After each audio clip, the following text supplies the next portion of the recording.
तर आता जाऊया नागपूरमध्ये। गुढीपाडवा आणि मराठी नववर्षानिमित्त नागपूरमध्ये सुद्धा चांगलाच उत्साह बघायला मिळतोय।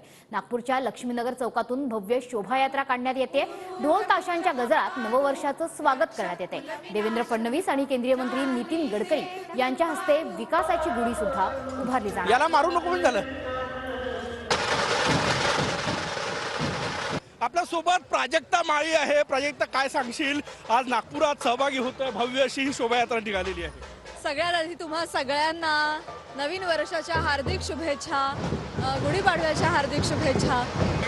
पारंपरिक वेशामध्ये तू अत्यंत सुंदर या ठिकाणी दिसते। काय आठवणी तुझ्या गुढीपाडव्याच्या, कशा प्रकारे सेलिब्रेशन केलं जातं आणि समृद्धी विकासाची गुढी आज घराघरात उभारली जाणार? पाडव्याची सगळ्यांची एक आठवण असते, ती म्हणजे सोनं खरेदी। त्यामुळे त्याच्या खूप आठवणी आहेत। दर पाडव्याला काही ना काहीतरी घेतलेलं आठवत आहे आईवडिलांनी मला। तर मला वाटतं 3.5 मुहूर्तांपैकी एक महत्त्वाचा मुहूर्त आहे, त्यामुळे साहजिक आहे, सगळ्यांना रिलेटेबल आहे। तुला सुद्धा खूप खूप गुढीपाडव्याच्या शुभेच्छा। तू महाराष्ट्राच्या जनतेला काय शुभेच्छा?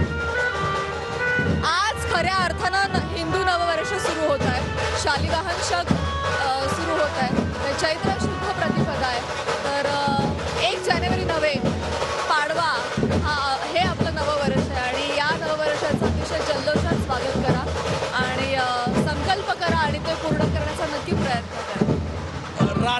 तू राष्ट्रीय स्वयंसेवक संघाच्या सोहळ्यामध्ये सहभागी झाली होती। आज इथे सगळी संघ आणि या सगळ्या याच्याशी जवळीकता आहे तुझी, राजकीय विचार? जवळीकता म्हणण्यापेक्षा नियम, शिस्त, सनातन धर्म या गोष्टी जिथे जिथे फॉलो केल्या जातात तिथे तिथे मी असणारच आहे। प्राजक्ता माळी या ठिकाणी नागपुरातील या शोभायात्रेत सहभागी झालेली आहे। कॅमेरामॅन सचिन सयामसह गजानन नुमाटे, TV9 मराठी, नागपूर।